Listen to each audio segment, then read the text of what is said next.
346 जाती ओबीसी मध्ये आहेत. त्या 346 जातीमध्ये कुठली एकच जात आहे ती अख्खं ओबीसीचं आरक्षण हानते खाते. घटनात्मक आरक्षण कशा पद्धतीने मिळालं पाहिजे ही मागणी होत असताना आमच्यातून दिलं गेलं नाही पाहिजे असं जर छगन भुजबळांचं, वडेट्टीवारांचं, नाना पटोलेंचं म्हणणं असेल तर मग एकदा राज्यघटना तुमची वेगळी आणि आमची वेगळी असं सांगणार का?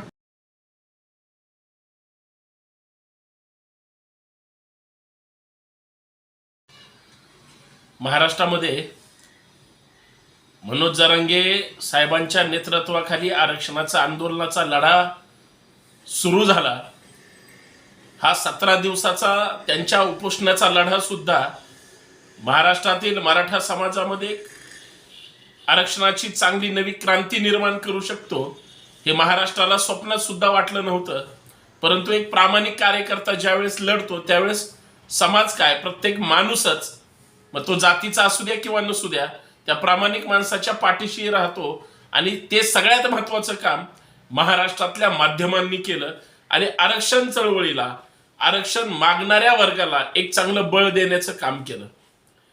परंतु याच आरक्षण चळवळीचा ज्यावेळेस लढा अति तीव्र होतो त्यावेळेस विरोधातला गट मात्र परत एकदा जागा होतो, कारण त्याला परत नेतृत्व करण्याची संधी मिळते.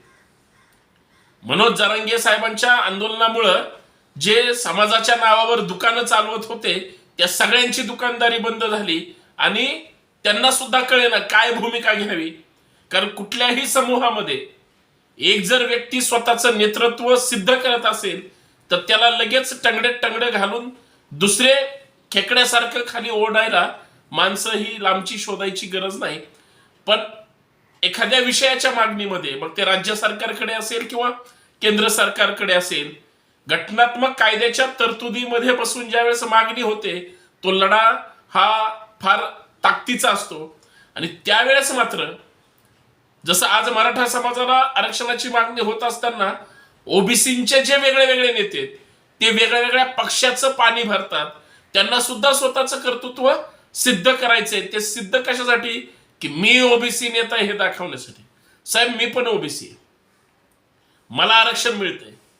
मला जर आरक्षण मिळत असेल तर मला दुसऱ्याला आरक्षण मिळत असेल किंवा असणार आहे किंवा दुसऱ्याला आरक्षण मिळू नये अशी भूमिका का असावी.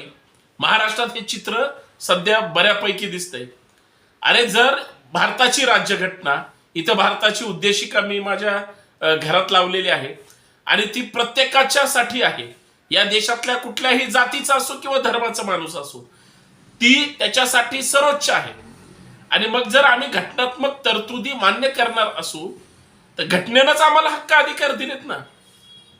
मराठा म्हणून जर मला आरक्षणाची गरज असेल आणि घटनात्मक तरतुदीमध्ये किंवा आमच्या नालायक राज्यकर्त्यामुळं जर इतके दिवस आरक्षणाचा फक्त फुटबॉलच झाला असेल, कारण नेत्याच्या पाठीमागं पळणारी संख्या कमी होईल आणि पोरं लिहायला लागतील, वाचायला लागतील, अधिकारी होतील आणि मग आपल्यापासून बाजूला होऊन ते काम धंद्याला लागतील, असं कुठल्याच राज्यकर्त्याला वाटत नाही, नेत्याला वाटत नाही. म्हणून समाजाचा सत्यानाश झाला. मला आठवतंय ज्यावेळेस आरक्षण चळवळीच्या आंदोलन एक 15-20 वर्षापूर्वी संभाजी ब्रिगेडच्या वतीनं महाराष्ट्रात पेटलेली होती, त्यावेळेस प्रशासनाचे सुद्धा धाबे दणाणले होते. नेते सुद्धा त्यावेळेस ताकदीनं तो लढा लढत होते. फक्त ते आंदोलन आपल्या बाजूने कॅश करायला फक्त मनोज जरांगे सारखा माणूसच यशस्वी झाला. परंतु घटनात्मक आरक्षण कशा पद्धतीने मिळालं पाहिजे ही मागणी होत असताना आमच्यातून दिलं गेलं नाही पाहिजे असं जर छगन भुजबळांचं, वडेट्टीवारांचं, नाना पटोलेंचं म्हणणं असेल तर मग एकदा राज्यघटना तुमची वेगळी आणि आमची वेगळी असं सांगणार का? असं बोलायचा कुणाचा प्रयत्न होतोय का? परंतु हे कुणीच बोलायला तयार नाही. का? भुजबळ स्वतःच्या अंगावर शत्रुत्व निर्माण करून घेतात. याचा अर्थ स्पष्ट असा आहे की भुजबळांनी जर आता हातपाय नाही हलवले तर त्यांचं आहे ते राजकीय दुकान सुद्धा बंद पडेल. फक्त भुजबळच विरोधक आहेत का हे सुद्धा तपासणं गरजेचं आहे. कारण मराठ्यांमध्ये जन्मलेले नारायण राणे सुद्धा आरक्षणाला जर विरोध करत असतील, तर काही सत्ताधाऱ्यांमधली माणसं सुद्धा आरक्षण चळवळीचं नेतृत्व सुद्धा डिस्टर्ब किंवा डायव्हर्ट खळखळ करण्याचं वेगळ्या वेगळ्या माध्यमातून प्रयत्न करत आहे. माझा प्रश्न परत तिथंच आहे, जर जरांगे भुजबळ साहेबांबद्दल बोलत असतील, भुजबळ साहेब जर जरांगेंना त्या ठिकाणी बोलत असतील, तर एकदा ठरवून टाकलं पाहिजे की आपण केंद्राच्या नेत्यांसोबत आता सत्तेमध्ये आहात, केंद्रात आणि राज्यात भुजबळ साहेब तुमची सत्ता आहे, आरक्षण दुसऱ्याला मिळालं पाहिजे का नाही याच्यावर कोण चर्चा करणार आहे की नाही.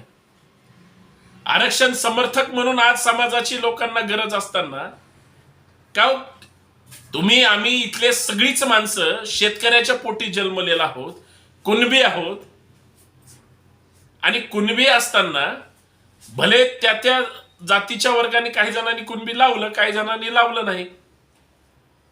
म्हणजे याचा अर्थ आरक्षण मागणाऱ्या वर्गाला सतत बाजूला सरकवून तुम्हीच फक्त मलिदाला ठेवायचा, लाटायचा, खायचा, हे किती दिवस चालणार. 346 जाती ओबीसी मध्ये आहेत. त्या 346 जातीमध्ये कुठली एकच जात आहे ती अख्खा ओबीसीचं आरक्षण हाणते, खाते, याचं सुद्धा खरं तर एकदा विश्लेषण झालं पाहिजे. आणि बघा, लढा हा संघर्षाचा आहे. घटनेने, भारताच्या संविधानानं प्रत्येकाला हक्क अधिकार दिलेत.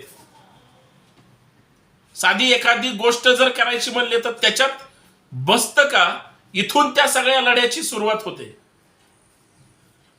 शेवटी प्रशासन तुम्हाला त्या जातीच्या प्रवर्गामध्येच आरक्षण देईल ना.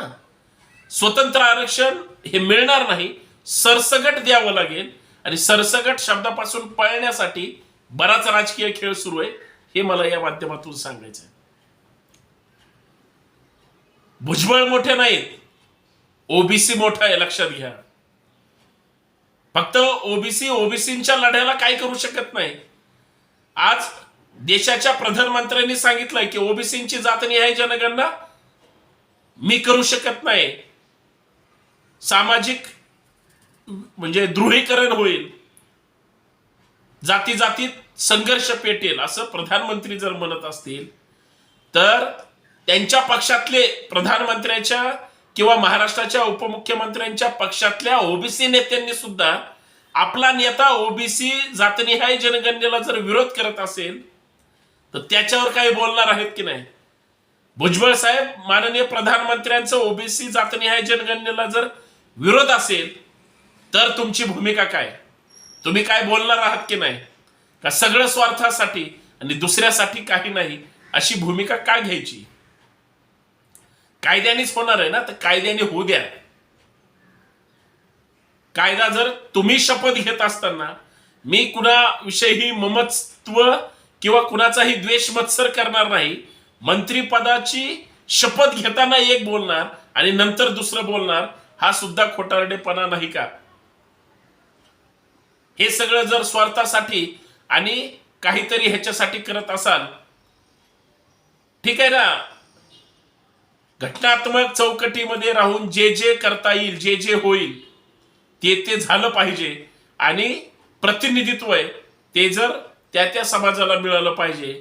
आणि ते जर मिळणार असेल तर ते तुमच्या पोटात दुखायची काही गरज नाही. त्याचं दुसरं पण कारण असं आहे, तुम्ही एकदा ठरवा की तुम्हाला कुठून पाहिजे आणि किती पाहिजे.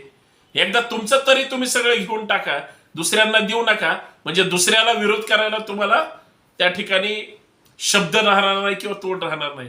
ही अशी सगळी परिस्थिती सुरू आहे आणि त्याच्यावर बोललं पाहिजे. वाद लावले जात आहेत महाराष्ट्रात सध्या, समाजामध्ये तेढ निर्माण केली जाते आणि याच्यातून समाज एकत्र राहायचा, एकत्र आला पाहिजे, हे सोडून विनाकारण विष कालवण्याचं काम होतंय. हे महाराष्ट्रातल्या जुन्या जाणत्या लोकांनी समजून घेतलं पाहिजे. धन्यवाद. जय जिजाऊ, जय शिवराय.